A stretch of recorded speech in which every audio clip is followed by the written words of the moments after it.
Hello friend, स्वागत है आप सभी को आपके अपने यूट्यूब चैनल में। दोस्तों, आज के वीडियो में हम देखने वाले हैं जीके जीएस के 30 महत्वपूर्ण क्वेश्चन, जो कि सभी प्रतियोगी परीक्षाओं के लिए बहुत ही महत्वपूर्ण होने वाला है। दोस्तों, इसमें जो भी क्वेश्चन लिया गया है बहुत ही इंपॉर्टेंट क्वेश्चन है, किसी न किसी एग्जाम में ज़रूर पूछ सकता है। तो आप लोग इस वीडियो को पूरा ज़रूर देखिए, बहुत ही इंपॉर्टेंट क्वेश्चन है। ठीक है, तो चलिए आज का सेशन को शुरू करते हैं। और आज का सेशन का पहला क्वेश्चन है, हीराकुंड बांध जिस नदी पर निर्मित है उस नदी का नाम क्या है। तो दोस्तों, हीराकुंड बांध जिस नदी पर निर्मित है उस नदी का नाम है क्या, तो महानदी, यानी कि ऑप्शन ए बिल्कुल सही उत्तर होगा। चलिए 2 नंबर क्वेश्चन देख लेते हैं। खमसीन निम्नलिखित में से किस देश की स्थानीय पवन है। तो दोस्तों, खमसीन जो है यह मिस्र के स्थानीय पवन है, यानी कि ऑप्शन सी बिल्कुल सही उत्तर होगा। चलिए अगला क्वेश्चन देख लेते हैं। दोस्तों, एक भी क्वेश्चन का आपको आंसर पता हो तो कमेंट में ज़रूर टाइप कीजिएगा। ठीक है, अगला क्वेश्चन है, तारों का टिमटिमाना तारों की रोशनी वायुमंडल में डैश से के कारण होता है। तो दोस्तों, यह जो है अपवर्तन के कारण होता है। ठीक है, तारों का टिमटिमाना तारों की रोशनी वायुमंडल में अपवर्तन के कारण होता है, यानी कि ऑप्शन ए बिल्कुल सही उत्तर होगा। चलिए अगला क्वेश्चन देख लेते हैं। और 4 नंबर क्वेश्चन है आपका, विद्युत विभवांतर की एसआई इकाई क्या है। तो दोस्तों, विद्युत विभवांतर की एसआई इकाई वोल्ट होता है, यानी कि ऑप्शन डी बिल्कुल सही उत्तर होगा। ठीक है, चलिए 5 नंबर क्वेश्चन देख लेते हैं। निम्नलिखित में से कौन सी पर्वत श्रृंखला नेपाल से संबंधित नहीं है। तो दोस्तों, नेपाल से जो है ना, यह आराकान योमा पर्वत श्रृंखला नेपाल से संबंधित नहीं है, यानी कि ऑप्शन डी बिल्कुल सही उत्तर होगा। ठीक है, चलिए नेक्स्ट क्वेश्चन देख लेते हैं। और 6 नंबर क्वेश्चन है आपका, भारतीय संविधान के कौन से अनुच्छेद में मूल कर्तव्यों का उल्लेख किया गया है।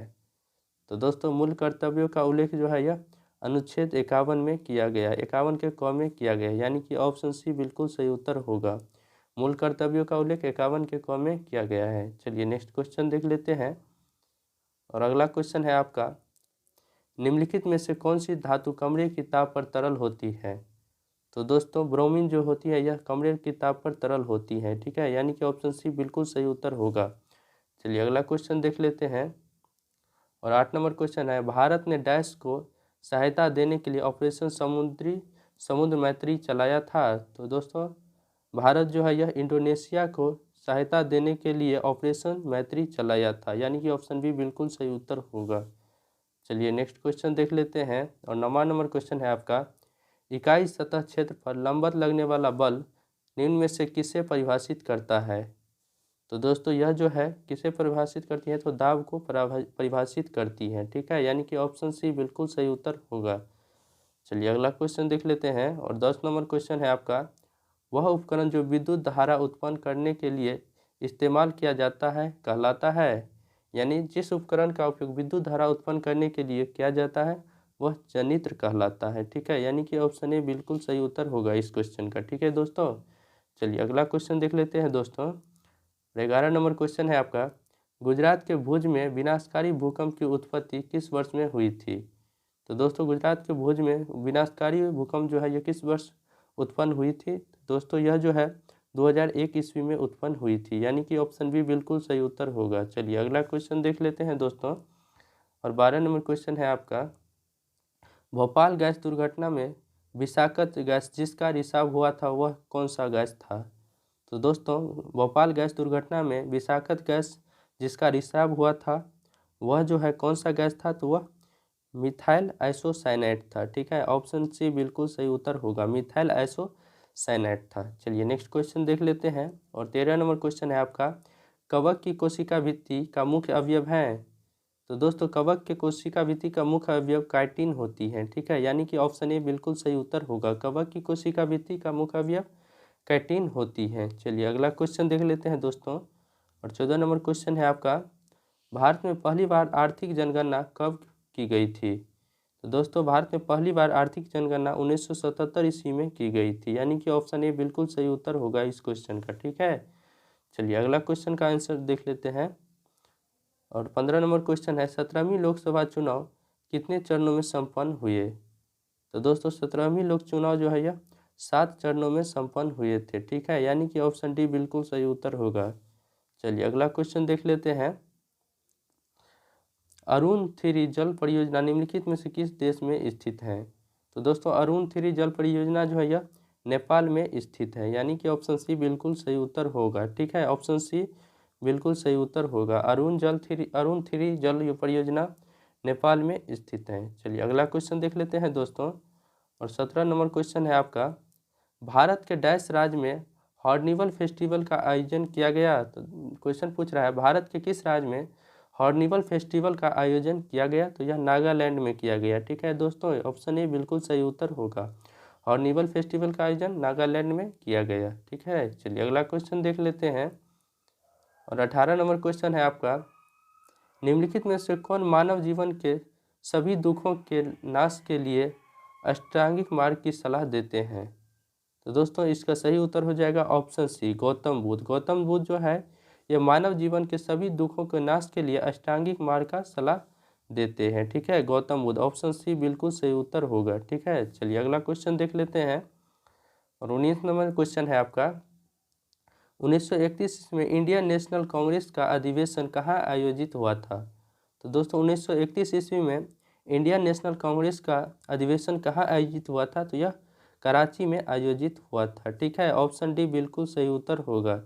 और 1929 में कहाँ हुआ था। तो लाहौर में हुआ था। लाहौर में 1929 में हुआ था, जिसका अध्यक्ष था जवाहरलाल नेहरू ने किया था। ठीक है, चलिए अगला क्वेश्चन देख लेते हैं। और 20 नंबर क्वेश्चन, निम्न में से कौन सा अनुच्छेद धार्मिक कार्यों के प्रबंध की स्वतंत्रता से संबंधित है। तो दोस्तों धार्मिक कार्यों के प्रबंध की स्वतंत्रता से संबंधित अनुच्छेद 26 है। ठीक है, ऑप्शन ए बिल्कुल सही उत्तर होगा। ठीक है दोस्तों, चलिए अगला क्वेश्चन देख लेते हैं दोस्तों।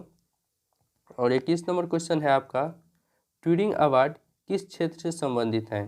तो दोस्तों ट्यूरिंग अवार्ड जो है यह कंप्यूटर विज्ञान एवं एआई से संबंधित है। ठीक है, कंप्यूटर विज्ञान और एआई से संबंधित है ट्यूरिंग अवार्ड। ऑप्शन सी बिल्कुल सही उत्तर होगा।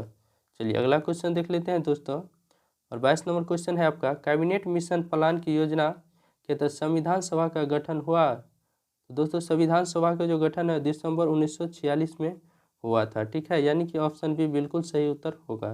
कैबिनेट मिशन प्लान की योजना के तहत संविधान सभा का गठन दिसंबर 1946 में हुआ था। ठीक है, चलिए अगला क्वेश्चन देख लेते हैं। और अगला क्वेश्चन है आपका 23 नंबर क्वेश्चन होगा आपका। 23 नंबर क्वेश्चन है, पद्म विभूषण से सम्मानित छत्तीसगढ़ के लीजन बाई निम्न में से किससे संबंधित हैं। तो दोस्तों पद्म विभूषण से सम्मानित छत्तीसगढ़ के तीजन बाई किससे संबंधित हैं। तो यह गायन से संबंधित है। ठीक है, ऑप्शन ए बिल्कुल सही उत्तर होगा। चलिए नेक्स्ट क्वेश्चन देख लेते हैं दोस्तों। और 24 नंबर क्वेश्चन है आपका, पुनगानुर एक नस्ल है। तो दोस्तों पुनगानुर जो है यह गाय का एक नस्ल है। ठीक है, ऑप्शन सी बिल्कुल सही उत्तर होगा। पुनगानुर गाय की एक नस्ल है। चलिए अगला क्वेश्चन देख लेते हैं। और 25 नंबर क्वेश्चन है, सेबी यानी SEBI का मुख्यालय स्थित है। तो दोस्तों सेबी के मुख्यालय मुंबई में स्थित है। ठीक है, ऑप्शन बी बिल्कुल सही उत्तर होगा। सेबी का मुख्यालय कहाँ स्थित है। तो मुंबई में स्थित है। चलिए नेक्स्ट क्वेश्चन देख लेते हैं दोस्तों। 26 नंबर क्वेश्चन है आपका, जलराशि जो स्पेन एवं फ्रांस दोनों के ही साथ तटीय क्षेत्र बनाती है वह है। तो दोस्तों जलराशि जो स्पेन एवं फ्रांस दोनों के साथ ही तटीय क्षेत्र बनाती है वह कौन है। तो दोस्तों वह जो है बिस्के की खाड़ी है। ठीक है, बिस्के की खाड़ी है, यानी कि ऑप्शन डी बिल्कुल सही उत्तर होगा। चलिए अगला क्वेश्चन देख लेते हैं। हिप्पोकैम्प किस ग्रह का चंद्रमा है। हिप्पोकैम्प किस ग्रह का चंद्रमा है। तो दोस्तों यह जो है नेपच्यून ग्रह का चंद्रमा है। ठीक है, हिप्पोकैम्प नेपच्यून ग्रह का चंद्रमा है। ऑप्शन बी बिल्कुल सही उत्तर होगा। चलिए अगला क्वेश्चन देख लेते हैं दोस्तों। और 28 नंबर क्वेश्चन है, ब्लू माउंटेन पर्वत शिखर भारत के किस राज्य में स्थित है। तो दोस्तों ब्लू माउंटेन पर्वत जो है यह भारत के मिजोरम राज्य में स्थित है। ठीक है, यानी कि ऑप्शन ए बिल्कुल सही उत्तर होगा इस क्वेश्चन का। ठीक है दोस्तों, चलिए अगला क्वेश्चन देख लेते हैं। और 29 नंबर क्वेश्चन है आपका, कारकोता राजवंश का संबंध निम्नलिखित में से किसके इतिहास से था। तो दोस्तों कारकोता राजवंश का संबंध जम्मू कश्मीर के इतिहास से था, यानी कि ऑप्शन बी बिल्कुल सही उत्तर होगा। चलिए और आखिरी क्वेश्चन देख लेते हैं आज का सेशन का, बिहार में 1857 की क्रांति का नेतृत्व किसने किया था। तो दोस्तों बिहार में 1857 की क्रांति कुंवर सिंह ने किया था, यानी कि ऑप्शन इस क्वेश्चन का ए बिल्कुल सही उत्तर होगा। इसी के साथ यह वीडियो हमारा एंड होता है, और यह वीडियो आप लोगों को कैसा लगा कमेंट सेक्शन में ज़रूर बताइएगा। और वीडियो अच्छा लगे हो तो वीडियो को लाइक कीजिएगा, चैनल को सब्सक्राइब जरूर कर लीजिएगा। तो चलिए, तब तक के लिए बाय बाय, मिलते हैं फिर नेक्स्ट वीडियो में।